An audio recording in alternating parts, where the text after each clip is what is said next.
New set, new set. Folks, it is that time again where we rate all of the cards from the new set, this time, Aquatic Invaders. We will also be rating all of the new tournament promos and the new starter deck Bodies of Steel once we get to blue. Like last time, all of the cards are rated from 1 to 5 stars, 5 stars being super meta defining, and 1 star is trash card that no one should play ever. Speaking of trash, more vanillas! Yay!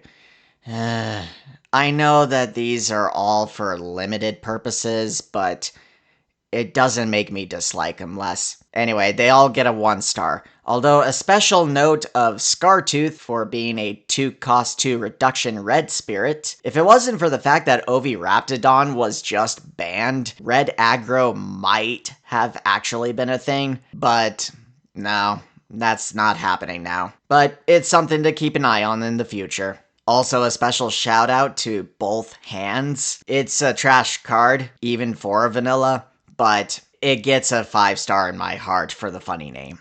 So aside from introducing blue into the game, Aquatic Invaders has a bit of a side theme going on with the sanctuaries. The other 5 colors are getting a sanctuary, which is a 2-cost 1 reduction nexus, a pilgrim, which is a low-cost spirit that helps you find the sanctuary, and a guardian, which is a big X-rare spirit that gets extra effects if you have the sanctuary out. For red, that guardian is Ancient Guardian Trident Dragon, which in my opinion is a slightly better version of Dragno King. So that being said, it's a 1 star. I don't know what the Awaken strategy needs to actually be viable, but this ain't it, Chief. And the Pilgrim also gets a 1 star. While I don't think it's the worst of the Pilgrims, it's still pretty bad. It's one of the Pilgrims that only adds it to your hand instead of just straight up placing it onto the field for you, which makes it not as good. Ruby Sanctuary, I'm actually going to give 2 stars to. And the only reason I'm doing so is because it synergizes with a certain red card from this same set, but we'll get to that soon. Water Dragon King Levia is another Awaken support spirit that doesn't have Awaken itself for some reason, which is why it gets a 1 star. At this point, red does not need more Nexus hate cards, especially ones that are this mid. Battle Axe Apollo Dinos. I've been seeing a lot of talk around this card, and I think it is super mid. 2 stars. Yes, this gets around armor. I think it's cope though. I don't think it's good. At best, it's a fun deck. I do think it's funny that if you give it power boost, it can destroy Enterprise, but again, I don't think that's good enough. Blaze Lion Coalmane. I actually think this card is better than most people make it out to be, but sadly, I still don't think this is going to be meta. 2 stars. I think there's a possibility that'll be Tecton and Pterosaurs, but that's about it. Lamp Gower, 1 star. Discarding cards just to give a small power boost is not good. Don't play it. Imperial Black Dragon Darkworm. This card was so close to being decent. Unfortunately, it's not a Zigworm, so it doesn't go in that deck. That said, I will give it the 2-star treatment just because it does work alongside Apollo Dinos, but again, I think that's just a fun deck. Dino King Megalosaur. Hesitant 2-star. I think it'll be experimented with in Pterosaurs, but that's about it. Pterosaurs don't really need a fast track to getting Giganorex out, so this to me just feels unnecessary. Sabercaulus, 1 star. Super unnecessary. Maybe in a world where we get some kind of archetype where literally every spirit has Confront, maybe this can see play, but until then, this card is trash. Camellia Whip. This is an interesting one. I was so close to rating this card a 1 star, but I think it's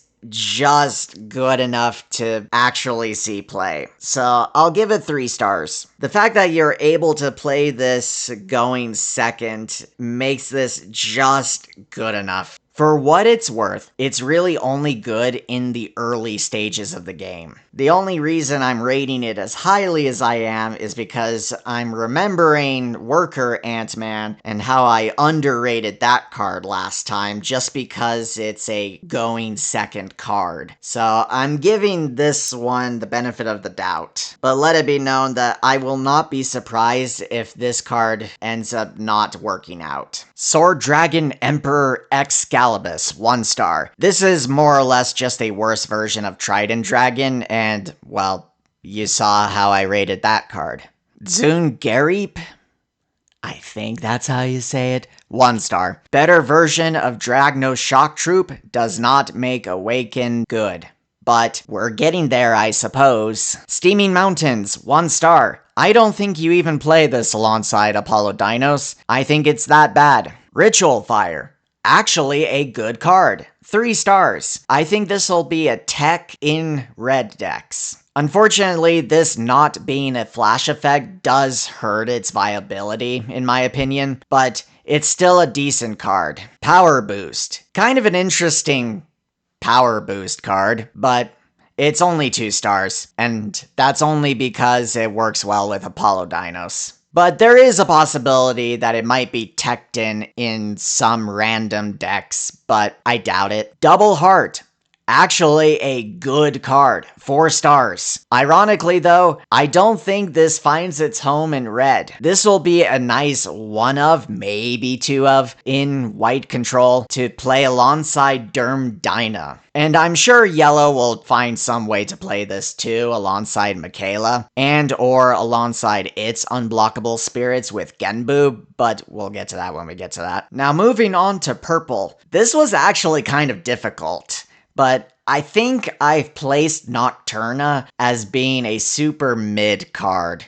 2 stars. The problem with purple is that so many of their cards are already so good and deck space is so tight that cards have to do a lot these days in order to be considered. And unfortunately, I don't think Nocturna makes the cut. She's just a bit too expensive, and for her to really work, you also have to play the Amethyst Sanctuary, which I don't think purple has room for. Which is why I'm also giving the Sanctuary a 2-star card. The Pilgrim gets a 1-star card because it's not good enough to play. It's really unfortunate. I do like Nocturna as an idea, but yeah, I don't think she's good enough. Vlad Diego, 1 star. It's just not a good card. Costume Artist, 1 star. Similar to the tournament promo of old, having an effect that destroys your own stuff is not good, even if you get benefits off it. Only Nemesis can do that, and that's because he literally does everything by himself.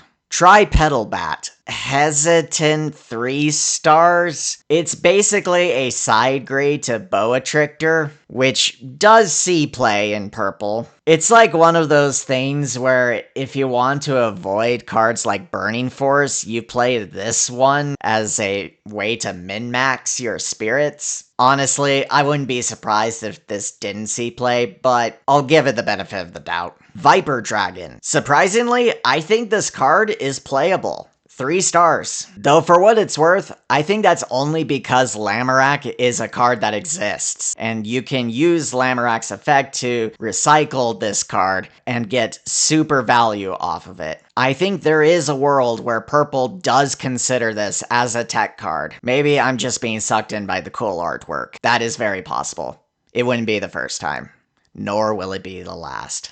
Snake Man Bodis. Hesitant 1 star. Similar to Viper Dragon, this has the chance to get super value alongside Lamorak, but I don't think this actually makes the cut. Shaznake. 2 stars. Unfortunately, regrettably. This card is so close to being amazing. I wish it just said when destroyed, draw a card. I do think it goes into the super aggressive curse deck alongside Boatrictor, but beyond that, I don't think it's good enough. Same goes with Goral Snake, 2 stars. I think this only finds its home in that super aggressive curse deck, but outside of that, it doesn't make the cut anywhere else. Skelasnake Sculpion.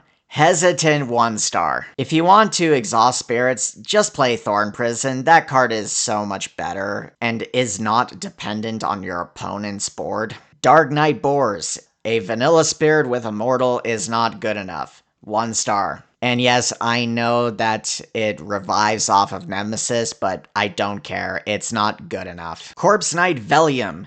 Interesting, but it's still a 1 star card. Maybe in the future, when we get an archetype that just revives a bunch of stuff all the time, this will see play, but until then, it's a 1 star. Third Eye Snake. 2 stars. Only sees play alongside Goral Snake, Shaznake, and all of those other cheap serpent curse spirits. Beyond that, I don't think this makes the cut. Palace of the Serpentine Cult. 1 star. It's just a bad nexus. There are better recovery effects in purple than this one, and the second effect is just trash. Soul Crush. Hesitant 3 stars. This card is almost amazing. I wish it wasn't restricted by the fact that it needs to be a spirit without a soul core on it. If it didn't have that restriction, then I think this card would be amazing. For now, it is decent.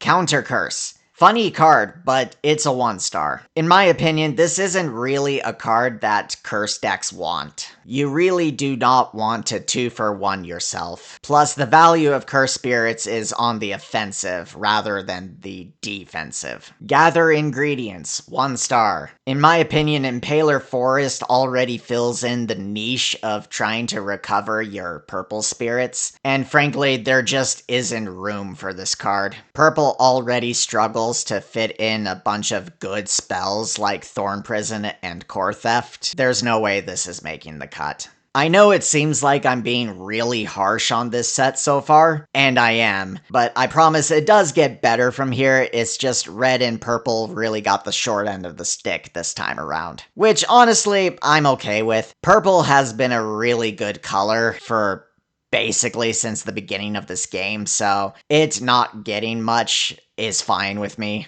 And same goes for red. Both colors got really interesting cards, but again, kind of what I said last time, interesting does not make good, unfortunately, when it comes to competitive. And it just so happens that most of these cards don't make the cut. But it wouldn't be the first time I was wrong. As always, if you enjoyed this video, hit that like button and make sure you're subscribed so you don't miss the rest of the reviews for Aquatic Invaders. Until then, laters.